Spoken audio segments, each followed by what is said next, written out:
Bonjour, bienvenue sur les conseils hebdomadaires de Béatrice. J'espère que vous allez bien en ce samedi matin. Alors aujourd'hui, je vais vous parler de ce que l'on peut fermenter d'autre. C'est-à-dire que la semaine dernière, je vous ai expliqué la fermentation des légumes et c'est un petit peu ce qui est de plus facile, de plus logique à faire, mais il faut savoir qu'il y a beaucoup d'autres aliments qui sont fermentés et vous ne le savez peut-être même pas. Par exemple, en dehors des légumes, on peut faire fermenter des fruits et si on fait, une fermentation de fruits, ça s'appelle un chutney.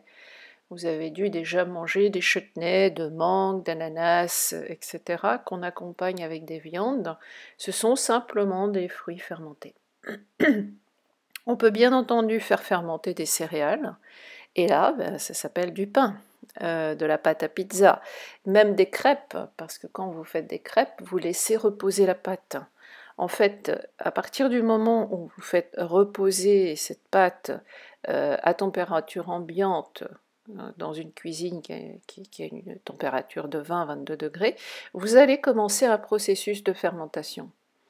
Et la pâte à pizza, c'est la même chose, ça se fait lever, fermenter traditionnellement pendant 48 heures.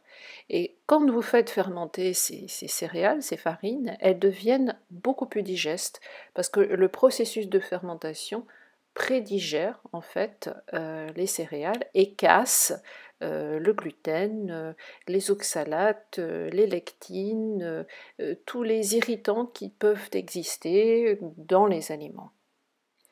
Autre exemple de légumes, enfin de produits fermentés, pardon, ce sont certaines viandes et certains poissons.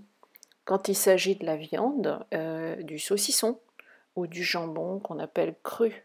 Un jambon cru, c'est simplement un gigot d'animal, en général de porc, que l'on fait mariner dans une saumure ou que on entoure de sel et que ensuite, avec des épices, ensuite on fait sécher. Et ce processus entre la saumure dans laquelle ça a été fermenté et le séchage va préserver la viande. Elle va se dessécher, on la suspend quelque part, alors là dans un endroit frais, et au bout de quelques mois, vous allez avoir ces merveilleux jambons de Serrano, de Parme, etc., que j'adore. Saucisson pareil. Autre exemple, ce sont les harensorts, les anchois, le haddock, la morue, c'est aussi un poisson séché fermenté. On peut faire des poissons fermentés soi-même. Moi, j'ai déjà fait du saumon à la manière suédoise, où simplement on achète 2 filets de saumon. Entre les 2 filets, on met du sel et de l'aneth. On les colle tous les deux, on les met chair contre chair avec un poids au frigo et on laisse 48 heures. On retourne et ça vous fait un espèce de poisson cru, mais déjà prédigéré parce qu'il a été fermenté pendant 48 heures.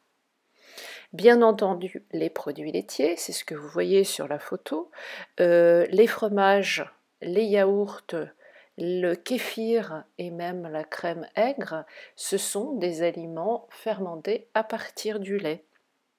Alors en France, on est les rois du fromage, on arrive avec quelques laits, disons la chèvre, la vache et la brebis, à faire je ne sais pas combien de milliers de fromages différents, et tout ça grâce à des ferments différents.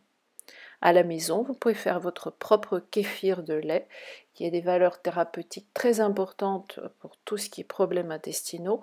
Même si vous avez des intolérances au lait, je vous recommande d'essayer le kéfir de lait. Il faut vous procurer des grains de kéfir, ça se trouve soit sur internet, par correspondance, ou alors quelqu'un qui vous en donnera, et du lait de la meilleure qualité possible.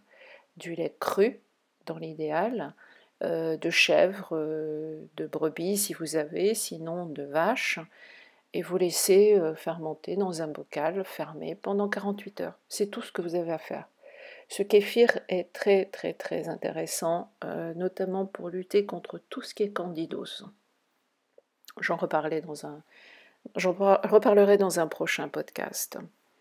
Boissons fermentées, ben, vous avez le vin, la bière, le cidre, mais aussi le vinaigre à l'ancienne, qu'on appelle avec la mer et que je recommande.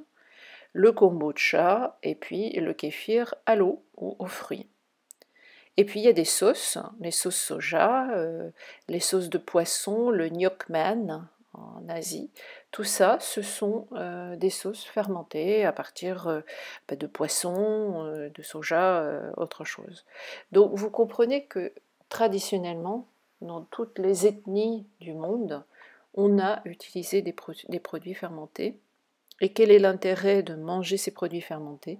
Eh bien, toujours la même chose, c'est de nourrir votre flore intestinale. Et plus vous allez nourrir votre flore intestinale, plus votre santé va s'améliorer. Alors, en référence, je renvoie en France au site qui s'appelle nicui.com, très bien expliqué comment faire vos aliments fermentés. La même auteure, Marie-Claire Frédéric, a écrit un livre qui s'appelle Aliments fermentés, aliments santé. Vous pouvez trouver sur internet. Et puis je vous réfère aussi à un livre écrit par Hilary Boyton, Boyton, qui s'appelle Le régime GAPS. C'est une américaine, ce que j'ai rencontré il y a quelques années dans une conférence, qui a appliqué donc le régime GAPS pour ses enfants, pour sa famille, et qui a créé un livre de recettes. Donc très bien fait, très pratique, avec de bonnes recettes GAPS, et bien sûr il y a des recettes de légumes et de viande lacto-fermentée. Alors voilà, je vous invite donc à explorer cette idée de fermentation, à vous lancer, vous ne pouvez vraiment pas faire de mal. Si la fermentation est ratée, c'est pas compliqué, il y a des moisissures, et ça n'importe qui peut le reconnaître, et vous jetez. Mais sinon, si les produits ont une belle couleur bien fraîche, eh bien vous mangez, vous consommez. Voilà. À plus tard, à la semaine prochaine pour un prochain podcast, et je vous souhaite une très belle journée. Au revoir, merci de votre écoute.